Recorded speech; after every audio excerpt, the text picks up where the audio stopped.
Hi, ನಾನು ನಿಮ್ಮ ಮಂಜುನಾಥ್ ಗೌಡ ರೋಡ್ಗುಂದ ಮಾತಾಡ್ತಿದ್ದೀನಿ. ಎಲ್ರಿಗೂ ನಮಸ್ಕಾರ, ಶುಭೋದಯ. ಇತ್ತೀಚಿನ ದಿನಗಳಲ್ಲಿ ಭಾಳಷ್ಟು ಅಪಘಾತಗಳು ಆಗ್ತಾ ಇರೋದನ್ನು ನಾವು ರಾಜ್ಯದಲ್ಲಿ ನೋಡಿದ್ದೀವಿ. ಕೃಷಿ ಹೊಂಡದಲ್ಲಿ ಬಿದ್ದು ಮಕ್ಕಳ ಸಾವು, ದಾಸವಾಳದ ಹೂ ನುಂಗಿ ಮಗುವಿನ ಸಾವು, ಹಾವೇರಿ ಬಸ್ ನಿಲ್ದಾಣದಲ್ಲಿ ಬಸ್ಸು ನಿಂತು ಬಸ್ಸಿಗಾಗಿ ಕಾಯ್ತಕ್ಕಂಥವ್ರ ಮೇಲೆ ಬಸ್ ಹರಿದು ಸಾವು, ಬಸ್ಸಿಗೆ ಸೀಟ್ ಕಾಯ್ದಿರಿಸುವಿಕೆಗೆ ಬಸ್ ಬಂದ ತಕ್ಷಣ ನುಗ್ಗುವ ಜನ. ನಮ್ಮ ದೇಶದಲ್ಲಿ ಹೇಗೆಲ್ಲ ಸಾವುಗಳು ನ್ಯಾಯವಾಗಿ ಅಲ್ಲದೇ ಅನ್ಯಾಯವಾಗಿ ತುಂಬ ಕ್ರಿಮಿಕೀಟಗಳ ಥರ ಸಾಯ್ತಾ ಇದ್ದಾರೆ. ಸೊ ಈ ವಿಷಯವನ್ನು ನಾನು ಯಾಕೆ ನಿಮಗೆ ಮತ್ತೆ ಮತ್ತೆ ಹೇಳ್ತಾ ಇದ್ದೀನಿ ಅಂತಂದರೆ, ಇಷ್ಟೊಂದು ವಿಚಾರಗಳು ನಮ್ಮ ಒಂದು ಏನು ರಾಜ್ಯದಲ್ಲಿ ನಡೀತಾ ಇರ್ತಕ್ಕಂಥ ಸಂದರ್ಭ ಸೃಷ್ಟಿಯಾಗಿದೆ. ಇದು ತಪ್ಪಿಸಬಹುದಾದ ದುರಂತವೋ ಅಥವಾ ತಪ್ಪಿಸದೆ ಇರಲಿಕ್ಕೆ ಆಗದೇ ಇರುವ ದುರಂತವೋ ಗೊತ್ತಿಲ್ಲ. ಇದರಲ್ಲಿ ಏನು ಒಂದು ವಿಷಯ ಅಂತಂದರೆ, ಸ್ವಲ್ಪ ನಾವು ಎಚ್ಚರಿಕೆಯಿಂದ ಇರೋದ್ರಿಂದ ತಪ್ಪಿಸ್ಬೋದಿತ್ತು. ಈಗ ಕೆಲವೊಂದು ತುಮಕೂರು ಹತ್ರ ಅಪಘಾತಗಳಾದವು. ಬೆಳಗ್ಗೆನೇ ಎಷ್ಟೋ ಮಂದಿ ಕಾರಲ್ಲಿ 4 ಹುಡುಗರು 5 ಹುಡುಗರು ಇಂಜಿನಿಯರ್ ಓದೋ ವಿದ್ಯಾರ್ಥಿಗಳು ಎಲ್ಲ ಬಂದು. ವಿಷಯ ಏನಂತ ಬಂದರೆ, ಈ ನೋಡಿ ನಮ್ಮಲ್ಲಿ ಒಂದು ಅಜಾಗರೂಕತೆ ಹೆಚ್ಚಾಗ್ತಾ ಇದೆ. ಅಜಾಗರೂಕತೆ ಹೆಚ್ಚಾಗಿ ಸರಿಯಾದ ಚಾಲನೆಯ ಒಂದು ನಿಯಮಗಳನ್ನು ಪಾಲನೆ ಮಾಡದೆ ಈ ರೀತಿ ಸಾಯಲಾರದ ವಯಸ್ಸದಲ್ಲಿ ಸಾವನ್ನು ತಂದುಕೊಳ್ತಾ ಇದ್ದಾರೆ ಭಾಳಷ್ಟು ಜನ ಯುವಕರು ಅದಂತ ಹೇಳ್ಬೋದು. ಸೊ ಬೇಜವಾಬ್ದಾರಿಯಿಂದ ವಾಹನವನ್ನು ಚಾಲನೆ ಮಾಡೋದ್ರಿಂದ ಅಕಾಲ ಮೃತ್ಯು.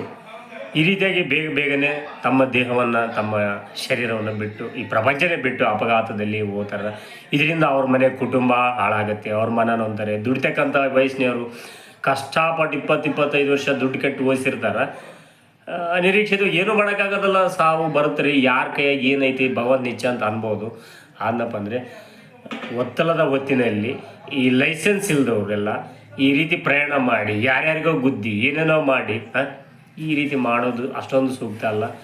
ಪ್ರಯಾಣ ಮತ್ತು ಚಾಲನೆ ಮಾಡ್ಬೇಕಂದಪ್ಪ ಅಂದರೆ ಜೀವದ ಜೊತೆ ಹುಡುಗಾಟ ಆಡ್ತಿದ್ರಿ. ಇನ್ನೊಬ್ಬರು ಒಂದು ತಿಳ್ಕೊಳ್ರಿ. ಇದಲ್ದು ಇನ್ನೊಂದು ಟೆಕ್ನಿಕ್ ಬಂದ್ಬಿಟ್ಟದು. ಏನಂದ್ರೆ ಸ್ಟಂಟ್ ಮಾಡೋದು, ರೀಲ್ಸ್ ಮಾಡೋಕ್ಕೆ ಹೋಗಿ ಏನೇನೋ ಮಾಡೋದು, ಹೊಡಿಯೋಕ್ಕೆ ಹೋಗಿ ಕೋಮಾ ಸ್ಥಿತಿಗೆ ಹೋಗೋದು.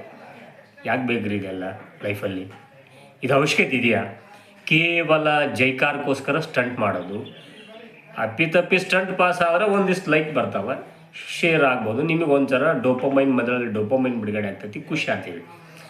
ಆದರೆ ಅದೇ ಸ್ಟಂಟ್ ಮಾಡ್ಬೇಕಾದಪ್ಪ ಅಂದ್ರೆ ನೀವು ಪಲ್ಟಿ ಹೊಡೆದು ಕೋಮಾ ಸ್ಥಿತಿಗೆ ಹೋಯ್ತು ಅಂತಂದರೆ ಆವಾಗ ಲೈಫ್ ಲಾಂಗ್ ನಿಮ್ಮನ್ನು ವಾಚ್ ಮಾಡೋರು ಯಾರು? ನಿಮ್ಮನ್ನು ರಕ್ಷಣೆ ಮಾಡೋರು ಯಾರು? ನಿಮ್ಮ ದುಡಿಮೆ ಇಲ್ಲ, ನಿಮ್ಮ ತಂದೆ ತಾಯಿಗಳು ನಿಮ್ಮನ್ನು ನೋಡ್ಕೋಬೇಕು. ಅಥವಾ ತಂದೆ ತಾಯಿ ನೋಡ್ಕೋಬೇಕಾದ್ರೆ ನೀವು ಆಸೆಗಿಡ್ನಪ್ಪ ಅಂದ್ರೆ ಇಷ್ಟೆಲ್ಲ ಸಮಸ್ಯೆಗಳು ಪ್ರಚಲಿತವಾಗಿ ನಡೀತಾ ಇದ್ದಾವೆ. ಇದ್ರ ಬಗ್ಗೆ ಮಾತಾಡೋಣ ಅಂದ್ಕೊಂಡೆ. ಸೊ ಏನಂದಪ್ಪ ಅಂದರೆ, ಹೇಗೆ ನಮ್ಮಲ್ಲೆಲ್ಲ ಸಾವುಗಳು ಈ ರೀತಿಯಾಗಿ ಭಾಳ ವೇಗವಾಗಿ ಈ ಜನ ಇರುವೆ ಸತ್ತಂಗೆ ಸಾಯ್ತಾರಂತಾರಲ್ಲ, ಹಂಗೆಲ್ಲ ಸಾಯ್ತಾ ಇದ್ದಾರೆ. ಸೊ ಭಗವಂತ ಕೊಟ್ಟಿರೋ ಆಯುಷ್ಯ, ಜೀವನ, ಜನ್ಮ ತುಂಬ ಚೆನ್ನಾಗಿದೆ. ಭಾಳಷ್ಟು ಜೀವನದಲ್ಲಿ ವೇಗಕ್ಕಿಂತ ತಾಳ್ಮೆ ಇರಲಿ ಅಂತ ನಾನು ಹೇಳೋಕ್ಕೆ ಇಷ್ಟಪಡ್ತಾ ಇದ್ದೀನಿ. ಸೊ ಒಂದು ಕುಟುಂಬದಲ್ಲಿ ಹೋಗೋದ್ರಿಂದ ಆ ಕುಟುಂಬಕ್ಕಾಗ ನೋವು, ಅದು ಯಾರಿಗೂ ತುಂಬಲಾರದಂಥ ಒಂದು ನಷ್ಟ. ಸೊ ಖಂಡಿತ ಈ ಜೀವನ ಭಗವಂತ ಕೊಟ್ಟಿರೋ ಅದ್ಭುತವಾದ ಕೊಡುಗೆ. ಜೀವನದಲ್ಲಿ ಒಂದು ತಾಳ್ಮೆ ಇರಲಿ, ಒಂದು ಪ್ರಾಮಾಣಿಕತೆ ಇರಲಿ, ಭಗವಂತ ಕೊಟ್ಟಿರ್ತಕ್ಕಂಥ ಈ ಜೀವನಕ್ಕೆ ಒಂದು ಕೃತಜ್ಞತೆ ಇರಲಿ ಅಂತ ಹೇಳ್ತಾ, ಸೊ ಇಷ್ಟು ಹೇಳ್ಬೇಕಂತ ಅನಿಸ್ತು. ಇದರಲ್ಲಿ ಏನಾದರೂ ತಪ್ಪಾಗಿದ್ದರೆ ಕ್ಷಮೆ ಇರಲಿ ವೀಕ್ಷಕರು ಅಂತ ಹೇಳ್ತಾ, ಸೊ ನಮಸ್ಕಾರ.